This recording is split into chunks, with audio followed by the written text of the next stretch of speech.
We need to find this place or we'll be late. Make a left on Astrology Avenue. Oh, I'm sorry, I meant right. It should be right here.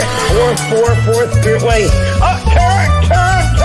It looks like Renee. Yay, we're on time. The James and Kellee Show. Great, let's start the show.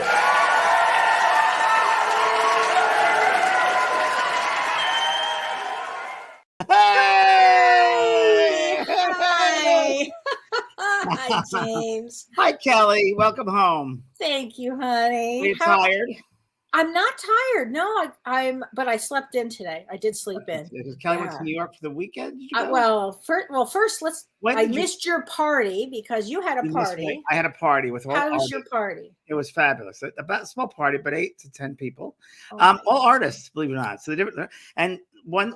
Well, the story goes.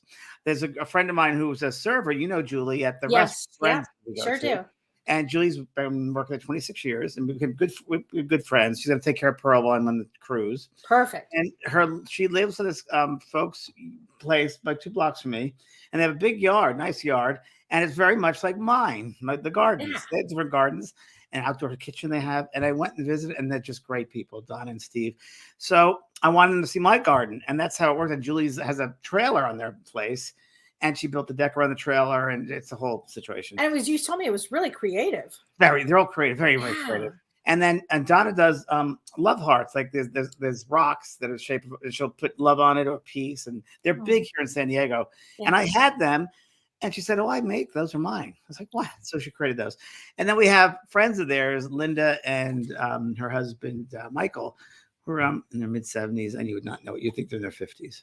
Oh. And she's a principal. She was a principal and school teacher, and he was an attorney for people who needed help. A lot of people low income, and it was just great. We had just a great time sharing stories, and Donna made me a heart wreath out of succulents.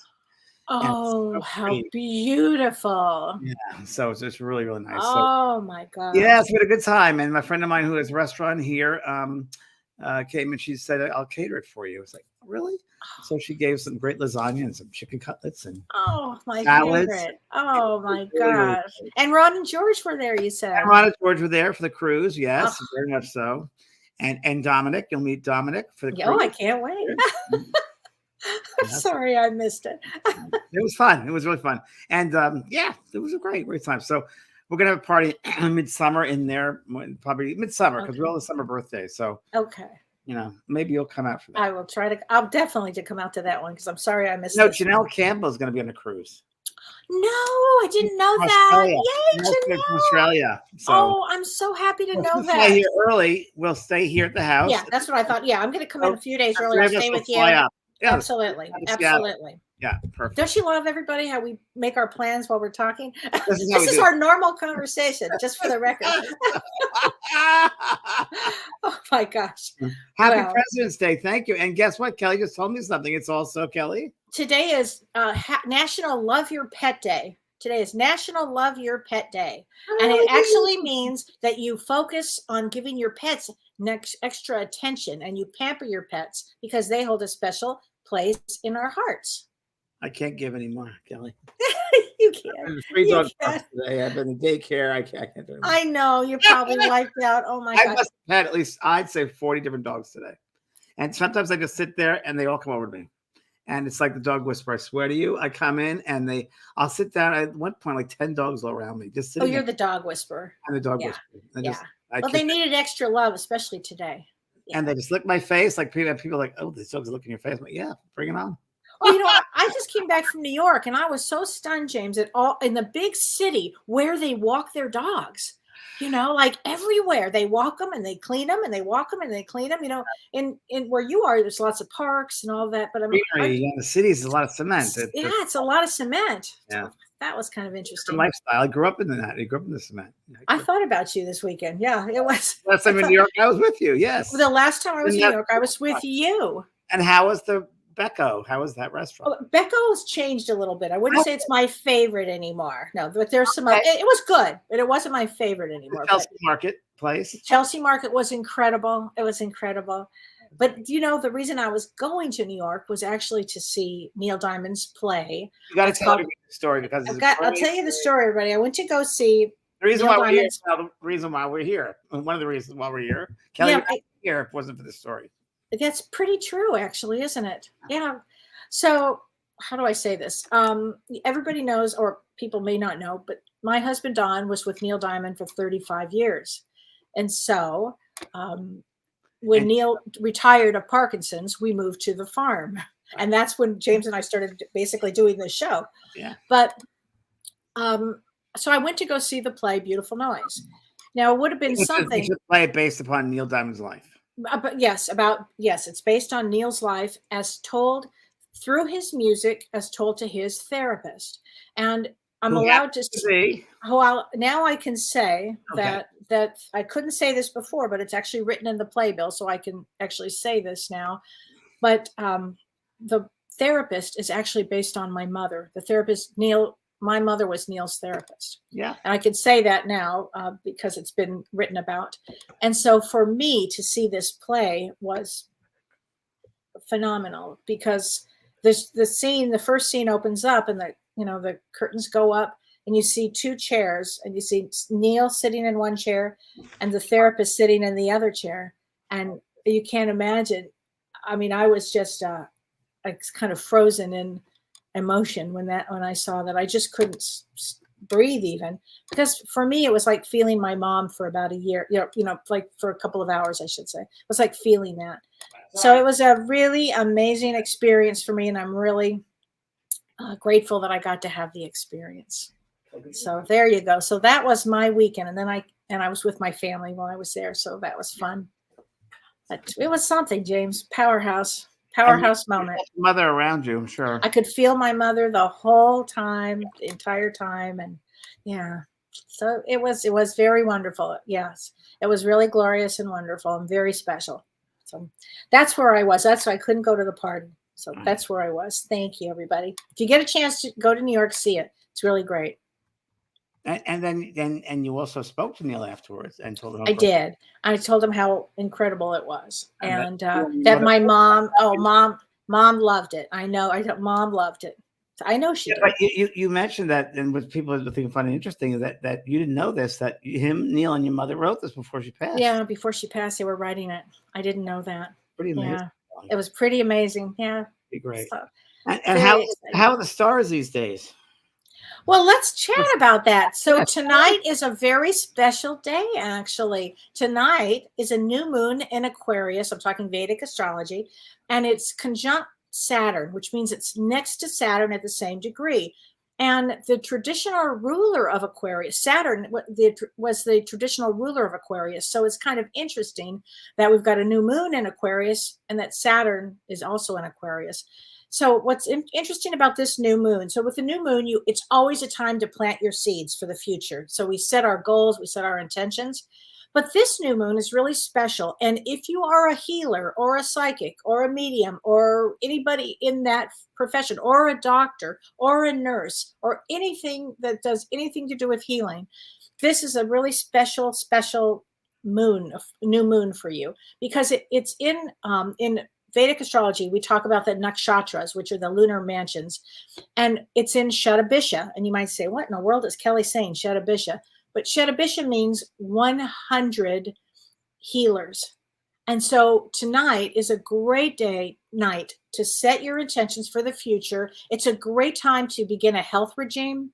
It's a great time if you are in any profession that has to do with healing. This is going to be a really productive time for you. So everybody should at least start a new health, you start your life in a really healthy way tonight. Set the intention tonight. Kellee, can I also throw in there, if it makes sense? I Yes. got the impression to just, if you want healing, to go and receive healing, to lie down and let that moon energy just work through you and heal you, because it's a great idea for that. Great idea. Perfect for that, because this is a really special one. It's just a special time. And it'll last for a couple of days. And then on February 22nd, the moon is going to be between what's called the Great Benefics. The Great Benefics means those are the planets Venus and Jupiter, which That's that means that something has a positive influence over it. And the moon's going to be between Venus and Jupiter. When is that, Kelly? This is February 22nd. Okay. And so that that's for it lasts for about a day or two. okay. Because what it is, but that day particularly is really great for forward movement. So if you want to begin a new project, set your intention today, and then the next couple of days, really start that forward movement with it. It's great for new projects. It's great for communication, because this is such a rare time when it happens like this. It just brings goodness out. Oh, good. Wow. Yeah. And then the last thing I want to mention is, I know there's been so many, shootings and all kinds of, really rough things going on in the world. And I had forgotten to mention this, James, and I talked about this a while back, but Mars is still out of bounds. And when a planet is out of bounds, we can't see it on the ecliptical. It's just, you can't see it. And so it means that it's out of sight. And so when something's out of sight, you can't control any of that energy. So that's why I think a lot of these things, because people were asking me, why is this happening? Why is this happening? And it's out of bounds until May 5th. So it still brings a lot of, could bring fighting along the world and all that. But as far as individually, go out, set your intentions, and really work towards health and healing. Yeah, I feel that on an intuitive level as well. For the past 2 or 3 days, I felt now was the time for healing, to bring the vibration of healing in. I'm feeling that frequency. Yeah. Oh, James, Kim Ann says, James, you mentioned today about running your energy. Can you explain what that is and how to do it? Quickly, yes, I will. That everything is energy, which means movement of molecules, electrons, the whole thing. But what happens basically is running your energy means to activate, if you will, and move out. So what I do is I move my energy. I become aware of grounding myself. So I ground myself in that. I imagine that like your feet are roots of a tree, go straight down to Mother Earth. And I realize that, top of the head, you go all the way up to the cosmic energy. We're not just, this is only 30% of the soul. 70% is outside the body. Been running the energy. What we do is we bring up the earth energy to ground ourselves. We imagine that earth energy coming up our feet, our legs, all the way up to our heart chakra. So if any of you have been when little kids under leaves, buried in leaves in the fall, or in the sand, buried in the sand, that feeling of being covered over, right? Feeling grounded. And then at the same time, imagine this cosmic energy, which is light energy, Father Sky, coming into the top of the head, going around to the back and the neck, and coming through the throat, down to the heart, blending with the earth energy. So you have the sky energy, the earth energy, blending together, and then sending it forward out and like an arc back to the ground. So it's almost like just around the same time, down, up, and out all at the same time, running your energy. So you're cleansing and you're receiving and activating at the same time, like a water wheel, going out. So it's like and that. You imagine that several times a day.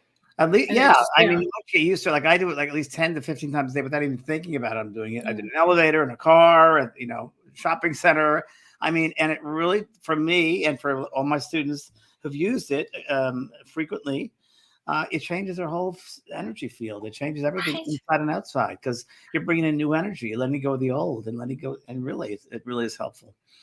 I mean, in my school, the JP School of Mystical Arts, I have a psychic certification course, the beginning one, and that tells all about it. Talks all about the grounding and also running your energy, which is really important when you're around a lot of people too, at work. Oh, absolutely. And I know doing it, Kelly, without knowing about it. When I worked at Paramount Studios, doing that before I knew anything about the mediumship. I just started mediumship, and I think it was I was reading at the Bodhi Tree all these books about energy, and I naturally started doing that. And then I met a healer years later, and he told me about running my energy, and that's. Isn't that interesting? You were already doing that. You were already headed in that direction. Yeah. Wow. People are asking about, before we get into our topic tonight, it's Carolyn Mumolo. They're asking who it was. So Carolyn Mumolo. So yes, Carolyn Mumolo. I have her number right here. Oh, good. Carolyn Mumolo, I talked about just recently, just a half an hour ago, on my 28 Days of Love. And there's her number. There is her number, Carolyn Mumolo. And I was talking about her friendship. And today's topic was friends. So Kellee, my other friend Kellee, is here in the room. And Caroline, my three close friends. And Carolyn Mumolo is an incredible card reader. She's incredible. Incredible. And she told me things I just could not believe. She recently told me something, and it happened 2 weeks later, exactly as she said it. And She couldn't tell me who the person was, but she described that person. I'm like, oh my God, almost down to the T. So I was like, wow. So she's pretty amazing. And she's regular playing cards. And someone said she does it over the phone. And someone said to her, well, how do you do it? I have to be in person with you sitting there. She goes, no. Well, how do you do it? She goes, I don't know. Because I don't know. Hard to speak to me. And that's a natural. That's a natural talent. It's total natural. You don't have to try. It just is. And that's talk about this tonight with claircognizance and so forth. So, well, let's talk about with Carolyn. Would you say she's clairvoyant? Would you say she's? I would say she's claircognizant, and that she's clair-knowing. Yeah.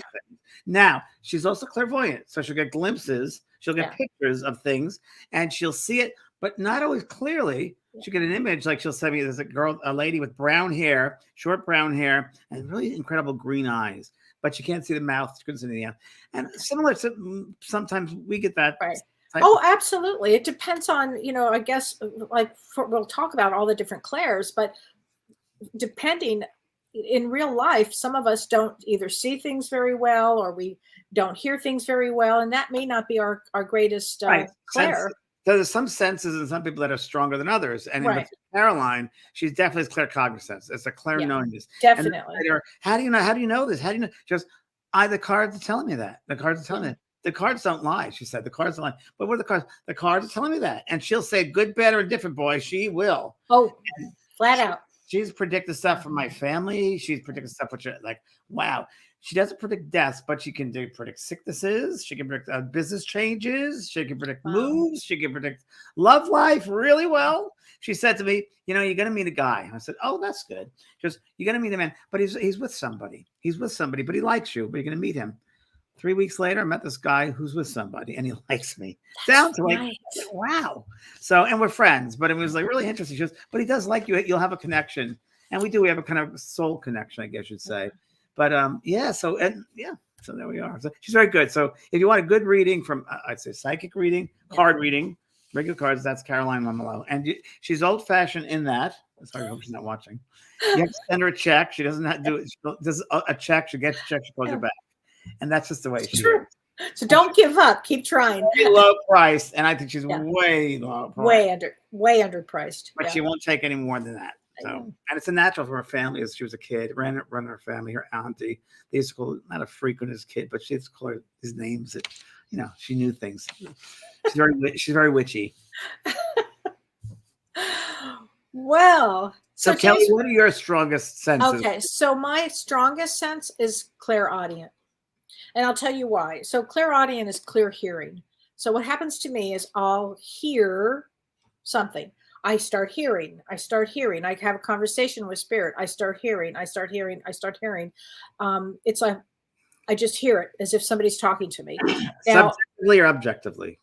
Well, objectively. Outside yourself. Outside of myself. It's not me. It's objectively. Yeah. At first, it's a good question. At first, you start when you're getting into all of this. I think it's subjectively. You do. But I think I've been with you where it's been a mixture of subject and object with you. When I've been on stage with you. That's a little bit of both. Well, we know each other so well. Yeah, but most mediums are subjective. Clairaudient, or they'll use clairaudient is mostly subjective. Objectives, but I've been with you where you hear a voice. I hear a voice right then and there. I mean, I had a situation just recently where I was actually going to feed my dogs. It was early in the morning. I shared this with you, James. Yeah. I was going to go feed my dogs. Normal morning, nothing special about this morning. I walked in, I got the food, and as I was about to put the food down, I heard. In my head, I heard a voice that said so-and-so was going to have cancer and you're going to have to help her and blah, blah, blah. And sure enough, the next day, I was stunned when I heard it. The next day, the phone rang and this person said to me, I have cancer. I need some help. I couldn't believe it because she's a young woman. It's something that I wasn't thinking about her. I'm not close to her. Just came up and out. So anyway, that's what happens to me, James. I'm more of that. Differently. So I'm clairaudient as well. My clairaudience is, the way I can only describe it to people is thoughts that come into my head. Like I'm hearing someone speaking, but I'm hearing really quick words. And it'd be like a normal speech would hear, good morning, how are you? For me, it's so quick. Clara's like, how are you today? How are you today? Yeah. It's so fast. Oh, you're okay. Yeah. And in mine also, which mostly everybody and everyone on this, probably in this chat here in this room, is what we call clairsentient, which is clairsensing, sensing. Clear sensing. Yeah. Really sensing. So feeling something like when you walk to a room, you'll feel something, or you meet somebody, you'll feel a positive thing or a negative reaction. That's sentence. That's using your second, third, and fourth chakra. These are your emotional centers, and that's where your clairsentience is, right in these centers. And that's where if you walk into a room, as you just said, and you could, I used to play a game with that. I'd walk into the room and know exactly what was going on with everybody. And in fact, to the point where I thought that everybody had that, and I think that they do, but they just either don't think about it. Because you can tell when you walk in a room, right? Can't you, James? I mean, immediately. 100%. 100%. When I walk in a room, when I meet somebody, I can see them. Right. I know them right 1, 2, 3. Right, who they are, their energy. 1, 2, 3. I just know it. Right. And what happens is, and this is really something I think is true. This is a hypothetical, which I think is really true. I think as children are very open, and I think children learn to mistrust adults because this is how I think they first lesson. They see the adults for who they are. But the words that come out of the adult's mouth, they're not match the vibration of the energy that the child is seeing or knowing. Right. So the two don't match. And to me, I bet that's how they don't trust right away. Right. And the first 2 years is called trust versus mistrust. Oh, so that's it. Exactly. Yeah. It is. So a great exercise for clairsentience that I used in my classes. And I did it with Janelle Campbell, by the way, who did it. Oh, yeah. I remember this. I was there. No, this was in Dublin. This was in Ireland. Oh, okay. I blindfolded her. I put her to the front of the room, I blindfolded her. Then all the students are sitting down. And I said, now you're going to completely go where you feel you need to go to. And she brings her contact from the spirit world. And she goes right to where they lead. They're pushing her. And she ends up about 50, 60 people in the room. She goes right into the back of this girl standing right there. And it was the girl's mother, exactly. And spirit just because they gave her clairsentient. Her clairsentient is so strong that she sensed to turn right, turn left. And all she could use was a clairsentience. She couldn't use any other skill. She was not allowed to use anything else, but she had to feel her way through. And she did an incredible job. And we all can do that. I really believe we all can do that.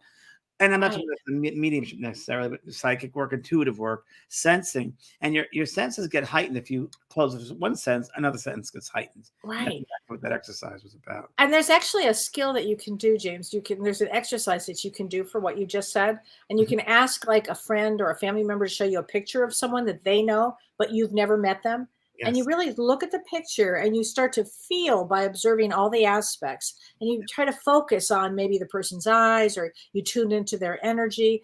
And then you start asking yourself, were they happy? Are they relaxed? What is it? What are you feeling about this person? Can you trust this person?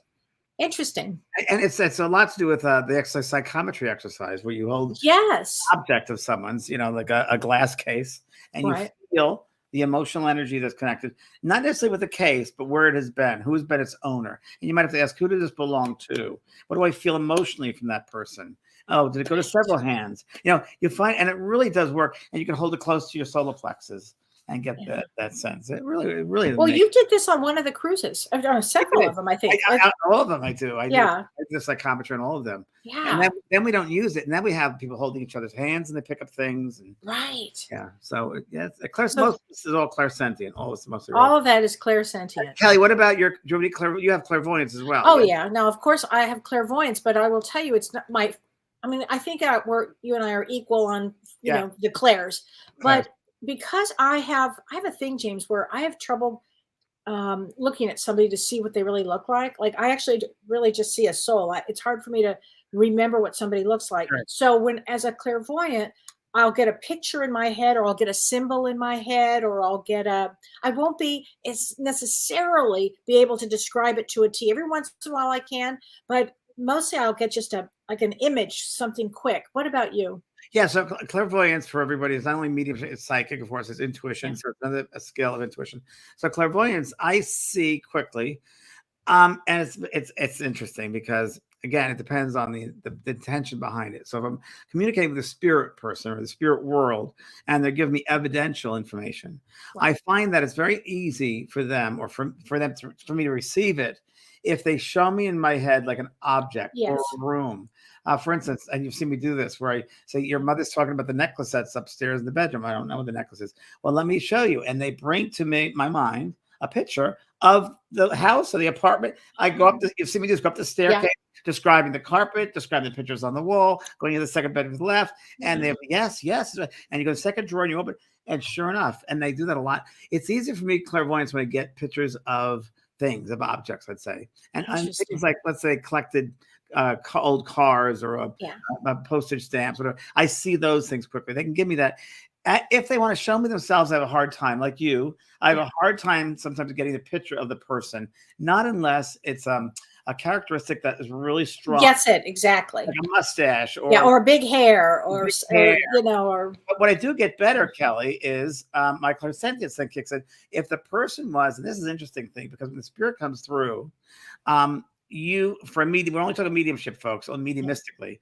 When a spirit comes through, if they have a large personality and a great sense of humor, like me, then I can get up usually. Yeah. Same with you, right? Because if they can match the inspiration of you, it's easier for you to read them, get them, and describe them. Yeah. Right. Well, and also with clairvoyance, it's also looking at auras. Yeah. So clairvoyance is looking for, and it's interesting. And colors. Yes. And it's also, for me, it's also what do you call it? Clairsentient is mixed with clairvoyance. So when you like colors, I feel a color. I'll see a color, but I also feel the color. Very true. So and there's a name for that, believe it or not. I just had it, but I don't remember it. But I don't think it's a real one. I looked it up as clairsentient or something. It's touching something. But I sense a color. I feel the color. I sense the color, feel it, and then see it. And it's so interesting because when you do healing work and you work with, let's say, with the auric fields and the realm, you'll see a color when you start, but then when you finish, you bring the energy in, you can sense how much the auric fields expand. Yeah, and how the color gets lighter. Yes, yes. That's so pretty true. Cool. Feeling color is cool too. And you can do that also by putting a blindfold on and going over different colors, and you'll feel the different frequencies of each color. That's a good one. Right, right. Well, and if people want to, get, here it is. Here, James, she writes, what does it say? Synesthesia. Yes, I guess that could be that. No, I don't know about that. I'm not sure. Yes, I wrote it down, but.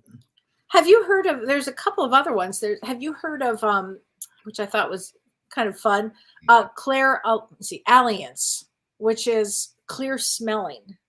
Yes, I do. I couldn't pronounce it. Aliens. A sense of smell, and I've had that. I'm really good with that. I'm very good with smell. I'm really good with smell. They'll give me perfumes. They'll give me aftershaves, cigar smell, cigars. Yes, yeah. It's a good one. Yeah. That's a good one, actually. I like that. Yeah. Or bouquets, roses, flowers. They give me a smell of perfume. Right, That's right. Evidence. What's your mother's favorite perfume? And right. So true. One of the things that I wanted to mention too is when you're for clairaudient, I get a lot of this with people. People will say, I hear ringing in my ears, or I'm off on my ears or something. And often I feel it's their, spirit is working with them to open that up. Same. Activating that channel. Yeah. Same. Right. It always happens when I have a lot of students in development and they'll get a lot of ringing or they get a lot of buzzing. And even Buzzy. Yeah. And even when you're sitting in a circle, you'll feel them manipulate the auric field and they'll stretch you up and they'll push you down and you'll feel it stretching out. The same thing they're working through. And I always remember the cartoon as a kid I know what a cartoon was, where they take the handkerchief and go in and out of the ears. Yes, yes. Like that sort of thing. It's like feels like that. And it's also clairvoyance. They'll show you colors. They'll show you, they work with shapes. They'll open up that vision. Remember, it's all about expanding. So they'll expand. Oh, and that's another thing that you said, that they'll also you'll start seeing geometrical shapes. Now, this did not happen to me, but it does happen to so many people. Did that happen to you where you start seeing geometrical things? Yes, but the first thing I remember, really remember, which was really quite evident when I was first started the development circle, it was really interesting. I was aware, and it was also a sense of knowingness. Okay. I was aware that I was looking up, and I wasn't looking, but I was aware of looking up. And I remember it was like a whole forest. And then all of a sudden, I was up on the other side of that, looking down at the forest, and there was a tree, but it was a whole forest. And I was like flipped over the other side. And that was when I was just developing. It was almost like this wide range of everything. Expand. Wow. It was like an expansion. And that's what I was aware of, very much so. And it was also a feeling I was getting, this expansion. And that tends to happen in development. You'll get, when you sit in a circle, you get those sensing of development, of expanding, contracting. That happens quite a bit. Well, and as you're developing as a medium, you'll maybe one thing starts more. Maybe the clairaudient starts more, or maybe the clairvoyance, or often I find with most people, it's the clairsentient, the feeling of knowing, the sensing of. I mean, would you say that that's using your gut? Yeah, let's go with your gut. That's using your gut. That's using that. Yep. And the let's see. So clairvoyance is here, the pineal gland right here in the third eye. Yeah. Clairaudience uses the throat chakra. So that's the throat chakra being activated. So many times when you find when you're working with people and they weren't able to speak their voice, they wouldn't let them speak the voice. When you work with them in a development lesson or a school or a class, and you work with them for a couple of days and you open up that center and you do some mediumistic exercises, they're pretty incredible when they start hearing, because they open that up. And they've held that back for all that time. So when you open up those channels, it just pours out, waiting to pour out. And then there's the one, clairgustance, right? Which is clair. Yes. Have you ever had that? I have had that. Yeah. I've had that. I had a taste of sauerkraut once in my life. Yes, my father used to love hot dogs and sauerkraut. And my mother used to make them sauerkraut on Wednesday evenings for dinner. Like, okay, that's a funny one. That's a very funny one. Sauerkraut. Yep, well, sauerkraut. Yep. Well, when I started, I would start, if somebody came in the room and I'd say, "Oh, did you just have Mexican food?" And they would say, "Well, I had it yesterday." And I would, "Oh, did you have this?" "Oh, no, I'm craving a hamburger." I mean, I really had to go through a lot of hoops to get to where I am with this. Yeah. But the tasting one was an odd one. Yeah. Very odd. Augustus. And, the thing with that was, but I would get a lot, Kellee, and not as much as I used to, but a medical condition. So when someone passes away or they're in chemicals like heavy chemo or I get a metal taste in my mouth, like, oh, it tastes like metal. And I get that quite a bit for the evidential. Yeah. Well, you know what they say about that too, that if you're a psychic medium working for people that have been, say, murdered or any of that, like poisoned, that sometimes a psychic can pick that up, or a medium can pick that up from the clear tasting. Yeah. And now another one I used to get, which I haven't gotten in a while because I stopped doing private readings a long time ago, but I remember very clearly when I'd get a gunshot and I'd get a piercing hot sensation. So that's feeling, right? And then I'd feel it, but I really feel like it was a sensation, tactile, tactile. I'm sure that you feel it and you sense it, and it was a burning sensation, whether it's in the chest or in the head. I'd have that. And sometimes I would get a sense of, if there was like a hanging, I'd get it around my neck. I'd feel a choking sensation. Now, would that be clairvoyant? No, that would be clairsentience. I'd feel it. I'd feel it. Okay. Or That's something called clairtactics or clairtactical. So it's feeling, touching something. Yeah. But that's the sense that of feeling that. But at the same time, that spirit showed me. So sometimes, and many times, the spirit will send you a message in multi senses. So it'll be clairvoyant, clairaudient, and clairaudient, clairsentient all at the same time. Yeah. So you figure, as a medium, you got to go figure this whole thing out. Right. There are some spirits that really use one and they'll do really, really well. Right. But most of the time, good 90% of the time, they don't know how to communicate. Just like we don't know how to receive communication, most of us, right? They don't know necessarily how to use those to send it to the medium, or in that case. But I always feel that they're working on the other side. They're coming to watch how I work, or watch how you work, or observe how another person works. They do that all the time. So I remember I was doing a demonstration many years ago, and I was aware of the audience there in the theater. And above them was like all these beings of white, looked like a choir, white light. There were all these white shrouds. And there was all these beings. And my guides were behind me, and the different guides I had that night. It's funny because the guides that I had that night are different depending upon the audience members, which I thought was fascinating. Yeah. And the type of messages that were going to come through. Wow. The types of guides that I'm working with. Yeah. But this particular night, I said to my guides in my mind, I said, who are these beings? And they said, they have nothing to do for anyone here in the audience. They're here to observe. So at a later date, they will have the opportunity to learn how to do this and try it themselves. So we're merely just watching this for just to see. And they check out mediums. They check out, when we do reading, there are many beings around us who are just watching us. watching the process, so that at a future date they'll have the opportunity perhaps to use that process. Another famous story, I call it a famous story, which I think it is, and I like it because we never can remember what we get. But I've said this on the show before, but I want to say it again because it was a really good one. That I was reading a girl in the audience in the second row, and I remember it was our aunt that came through, and good communication started. And then I was aware, clairvoyantly, by the way, I saw this man, spirit man, walk in the side of my eye, came in this way to the front, and he had his arms folded. And I just knew, claircognizant, that it was her father, the girl's father in the audience, that this man was. And I said telepathically to him, right. This is your daughter. Do you want to communicate with her? And he said back telepathically to me, while I'm still communicating with the aunt. So you're juggling many things at once. He said, why would I believe in this? I didn't believe in it in life. Why would I believe in it in death? Okay, so you keep your same mindset. Right. I said, okay, that's fine, but just come on and watch us do it. And then just see what he goes. Yeah, I'll watch. I'm curious. He got closer and closer, and he was aware that the girl understood her aunt's message very, very clearly, and he was kind of like shocked. And he said to me at one point, "Can I give it a try?" I said, "Yes." And I said, "Your father's here." He goes, "Oh, I was hoping." I said, "He wants to give it a try." Well, he was able to tell her he loves her. He was never able to tell her. Oh my God. He had that opportunity to tell her he loves her. And he was sent there by the spirit world to have this opportunity. And he tried it and it changed up his mind. And he turned to me and he said, "Thank you for giving me my life back." Oh my gosh. Good one. Really good one. And everybody, it's really important to note that when you sit to develop your senses in this way, you have to be patient. And you have to let the spirit world work with you. You can't push. You've got to let them. It's a process. It's a flower. You've got to really just let it process. Don't be in a rush. Right. You don't need the part of the development was the best part for me. I really mean that. In the development circle is some of the best experiences I ever had. Well, was lucky. I got to sit in a development circle with you. Okay. So it was life-changing, really. Yeah. And you have to do the work. You literally have to go into that space, James. Yeah, you can't do a spiritual bypass. Right.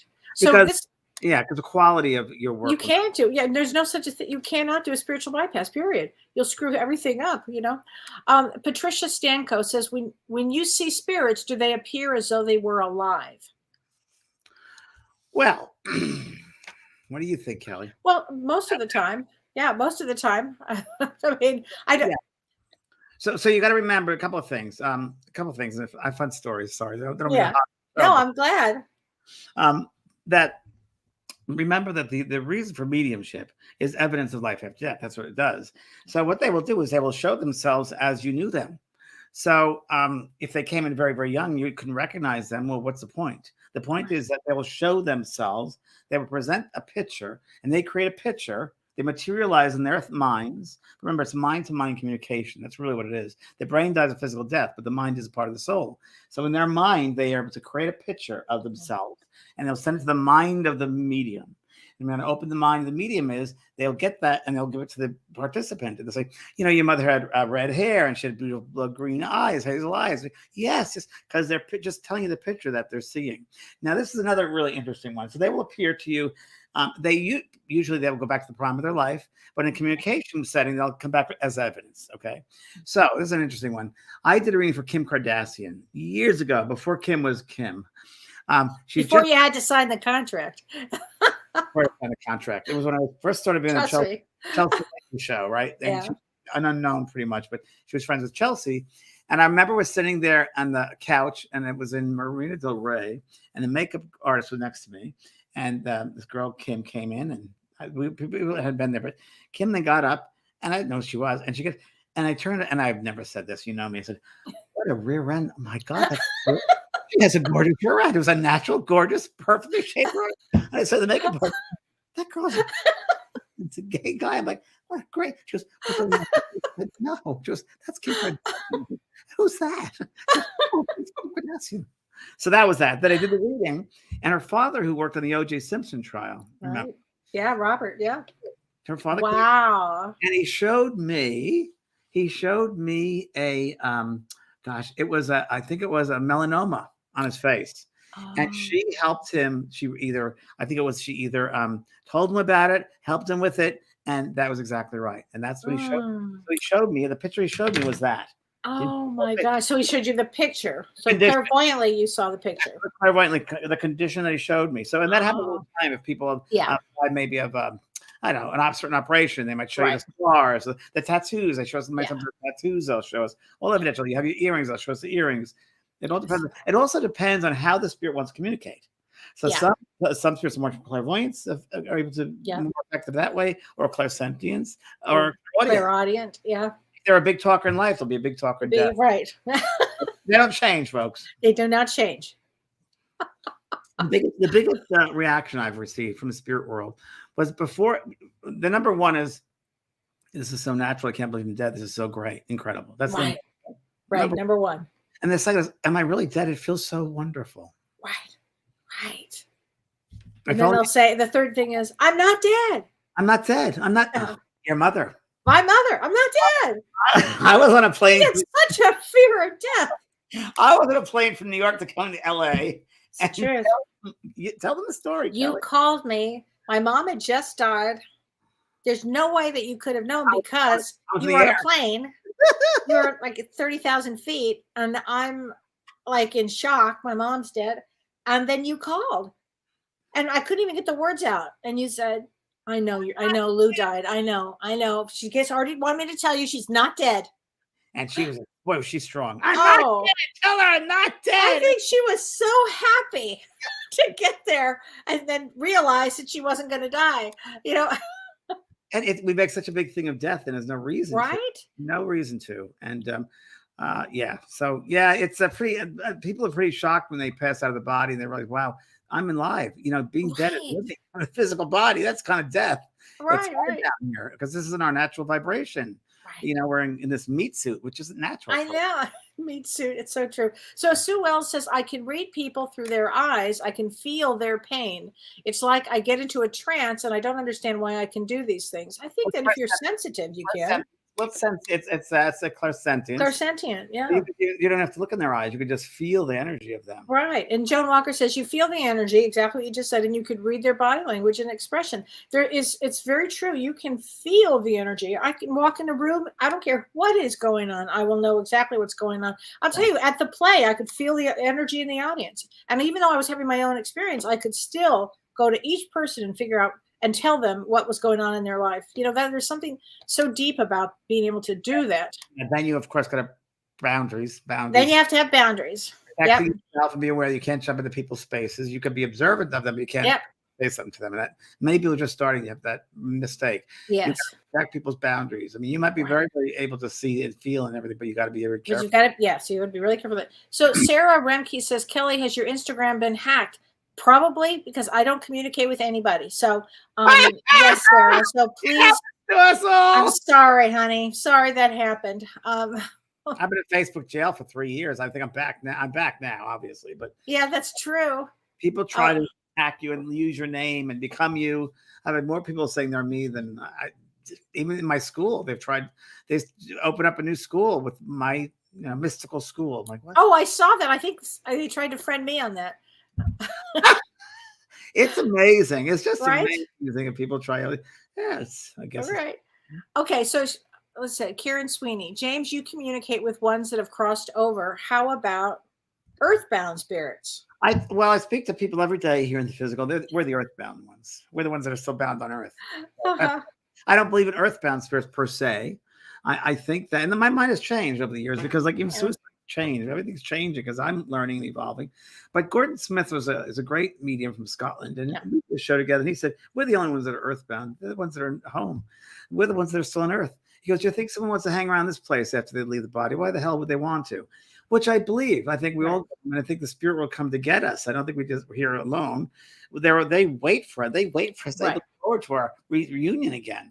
Now, I will say, my idea of earthbound is very much tied into that father I just spoke about, who came to me with arms.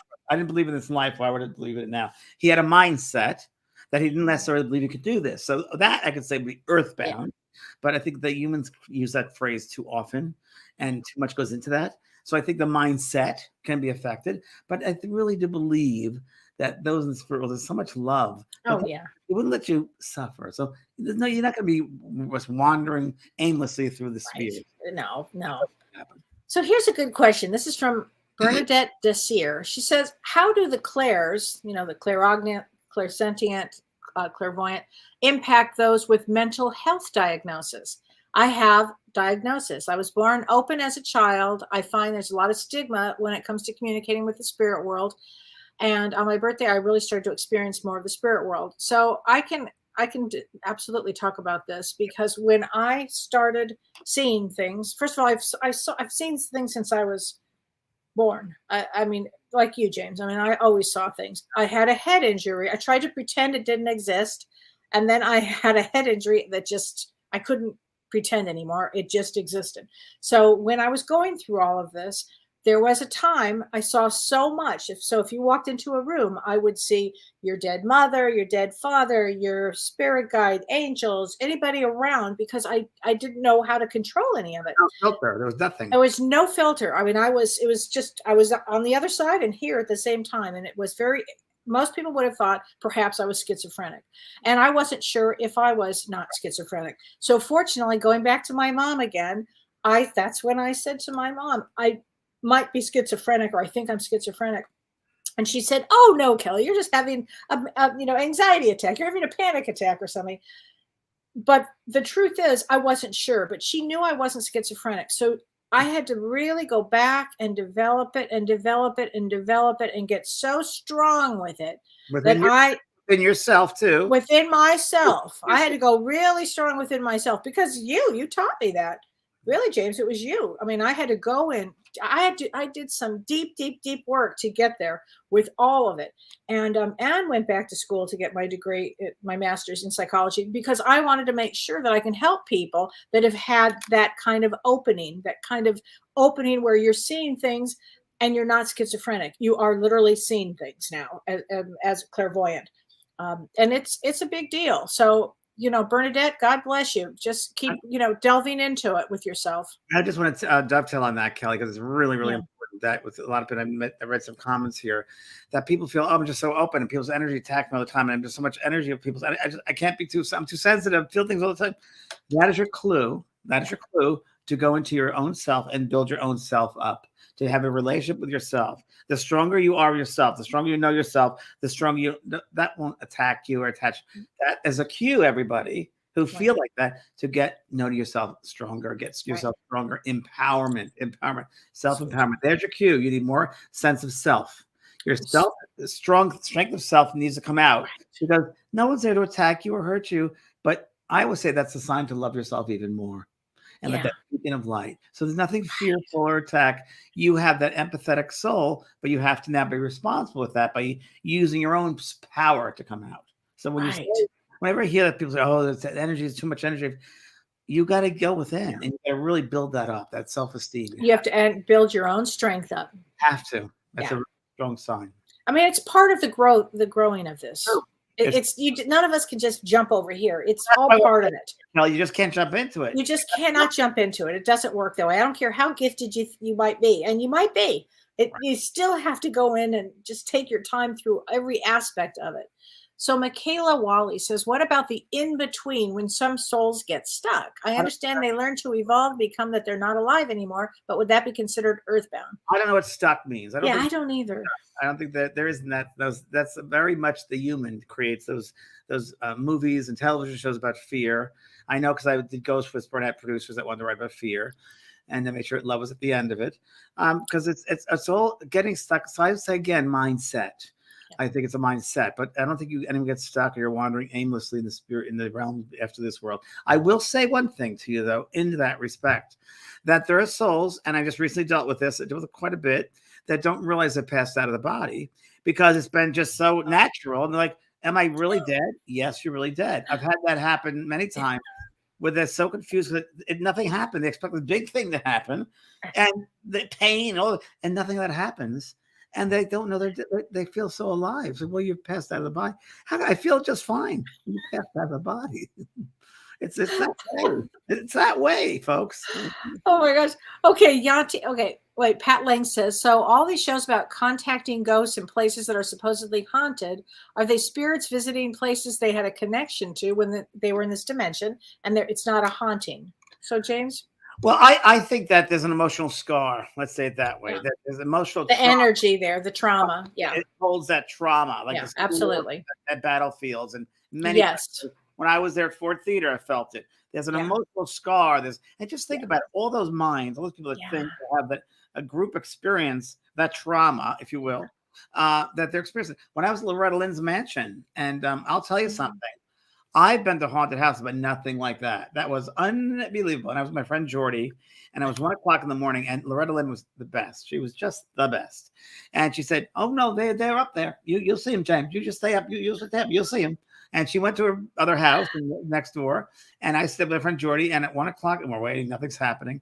1 o'clock in the morning, 1:30, but suddenly like a show went on. I was like, whoa! And we saw these nurses in Civil War outfits, in Civil War time, soldiers getting their legs cut off, white bowls of water with blood in it, and it was like a hospital setting. And this was this was a plantation house, I guess, in Civil War, and it was there. So what was that? Well, it's almost like a real. It repeats itself. It's like it's a trauma. It's staying. It's like a trauma movie over and over and over. Time, I would say. That goes over and over again. Yeah. It repeats itself, right? Have you ever seen this? So, James, I was in New Orleans. I mean, many, many times, but this one particular time was so bizarre. I was at the special hotel, and I was just asleep, and the window all of a sudden just pops open, and this white energy just popped out, and I screamed, and happened several times, and I kept screaming. And anyway, the next morning when I talked to the concierge, I said, "What happened here?" Like, I know something happened. And she said, "Oh, honey, he's always in there. He's somebody that just loved this hotel. And he died in that room." And I said, what? And nobody told me? Yeah. There's a place right here in San Diego, which is that big hotel across the bay. The Coronado. Coronado. So the first time I went to the Coronado Hotel, which was, I guess, built in the early 1900s, perhaps. Yeah, probably. Times, and all the stars go there around Rome. All the people from Hollywood go down there. I knew nothing about it. My nephew was visiting. This is years ago, and he was probably, 18, 19. Now he's like 40. So this wasn't how long it was, 20 years ago. And I walked to that lobby, and I clairvoyantly was aware of women and men Victorian dress. I remember the whole lobby was packed. I'm like, what's going on? And it was packed, and it was a happy time. And it with these souls, a memory. It could be, places of memories. I guess we could say memories, and those memories seem very real. And if you're clairvoyant and the emotion is so strong, you pick up on those things.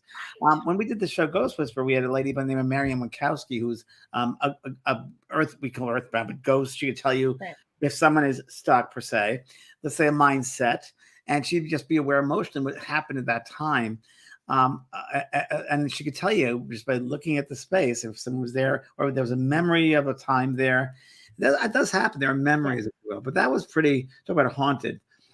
That was pretty. Yeah. And when you feel it, boy, you feel it. You feel it. Right. So Cindy Ballinger says, "I saw a ghost as a child walking down my hallway. It scared me enough that I shut off the gift. Now as an adult, I'd like to turn it back on. Any ideas of how to open my gift back up?" Do you think it's gone anywhere? Yeah, no. And that's the truth. I mean, fear will stop you in your tracks especially when you're young. I think that's what happened to me, Cindy. Yeah. To me, it didn't do the opposite to me. I wasn't part of my natural everyday existence. I thought everybody could see spirit. I thought that was part of it. Everybody could see colors on people. And my mother said, "Listen," I was saying my prayers with her at night, and we're kneeling down saying our prayers. And I said, "Mommy, who are those people at the end of the bed with the lights around them?" She goes, "Oh, those? They're God's angels. You see them too. I used to see them when I was a little girl. They'll always take care of you. You have nothing to fear." It's like, okay. And that was the way it was. That was totally normal for you. Totally normal. My mother used to see them all the time. My mother used to see them as well. My grandparents did. So you can sit in development, Cindy. You can easily open up. Again, my school, the JP School of Mystical Arts, I have courses on that. Basic beginning courses of opening up to mediumship. Mediumship 1 is a great beginning course where you'll feel you'll get a lot out of it. It's easy. It's an easy way to approach the subject in a loving way and in the right way. nothing to be scared of. It's just the opposite. It's empowering. And It's set empowering. your intentions to do this. Set your intentions. Open up your soul. Be open to expansion, and realize, if you just realize, Cindy, and everybody, if just that thought that only 30% of the soul's here, 70% is outside. There's a lot more to explore and expand. But just having that mindset alone, it puts you in that space of opening. Right.